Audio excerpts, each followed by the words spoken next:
In this video, we'll see how to use Lightroom 5's new radial filter found in the Develop module over here underneath the histogram in the tool strip. I can access it by clicking on this icon or simply using Shift+M.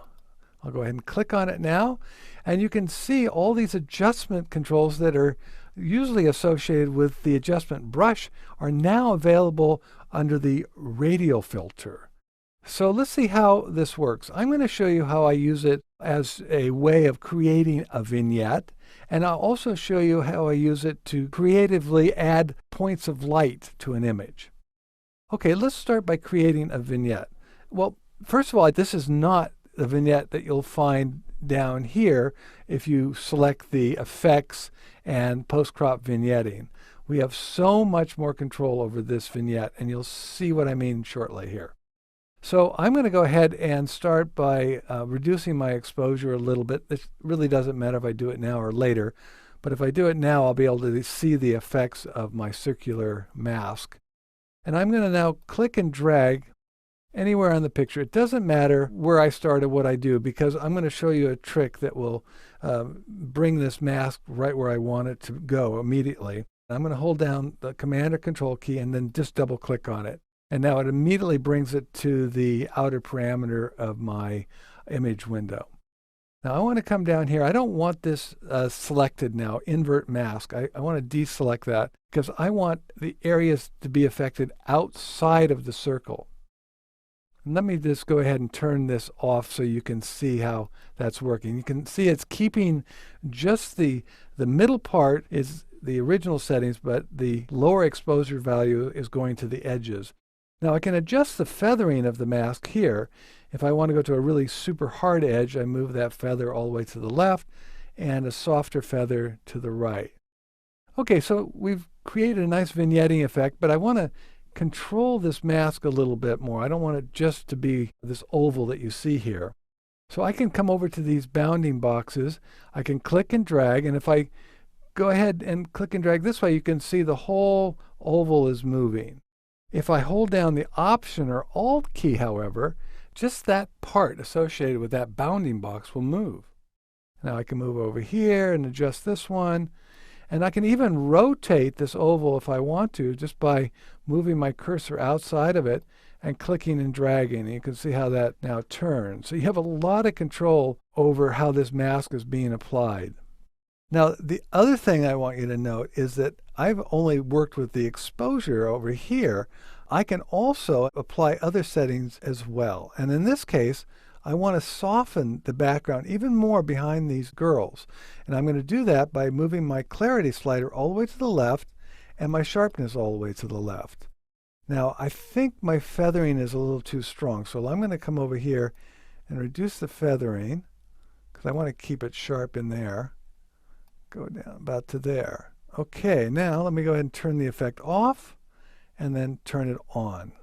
So you see how easy it is to create a super cool vignette effect. Now I can do other things to that outer edge if I want to. I could even change the color by selecting the color over here and applying that. I could warm it up, cool it off, whatever. I think I'll go back. I don't think that's helping the picture at all, but you see how much control now we have over that vignette. Okay, that was just a vignette. Let's leave this one alone now and go to another example. I'm going to go to this picture here. Actually, I'll go to this picture. Now, here's a picture that was taken using a flashlight to actually paint light on the woman and the boy. However, and I love that technique, by the way, of just putting the light where I want it to go.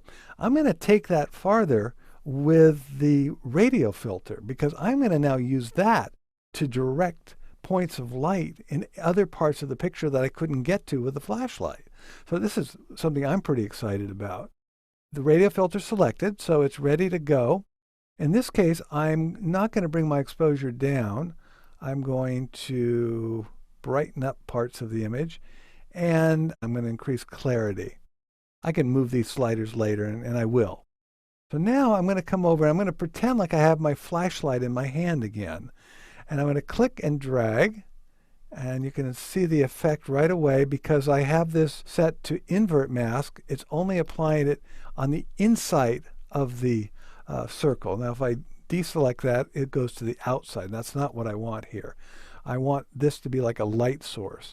And once again, I can control the size and shape of that oval right here. As you can see, I'm just clicking and dragging on the bounding boxes, and I can even rotate it if I want to. Let me go ahead and bring that down. So I want this point of light just to hit this little green area, the moss on that rock. Bring it down like that. And I want to maybe, let's see, bring the exposure there and the clarity up. And I want to give it a little bit of warmth because it's a little too cold. So hit the color swatch, come down here and maybe go for the red. No, I don't want the red. Maybe kind of a yellow gold. There we go. Something like that. So I'm controlling not only the intensity of the spot of light, but I'm also controlling the color, which I just love. I love to be able to go in and add light and really spice up images this way. Now, I want to continue with this. I want to apply that same kind of spot of light to other parts of the image. So if I hold down Command or Control and then Option, Alt on a PC, and click and drag, I've now duplicated the exact same settings from that previous selection, and I can now place that light up here as another point of light. And I can click and drag. Whoops, I can change that shape a little bit if I want to. I'm going to come down here and reselect this one and hold down Command or Control or Option and Alt both at the same time, and now click and drag, and I can move this point of light anywhere I want. It's like having that flashlight in my hand again, but now I can do it later within Lightroom. Let me go ahead and hit the H key, which hides those selected points. Okay, you're getting the idea. I would spend a lot more time just playing around getting the light just right. I'm hitting the H key again to reveal them. If I don't like a particular selection, I just make sure it's selected with the black dot in the middle, and I hit the delete key. So you're going to have to experiment with this on your own, but I think once you've used it and played around a little bit, you're going to agree with me. This is a really great addition to Lightroom 5.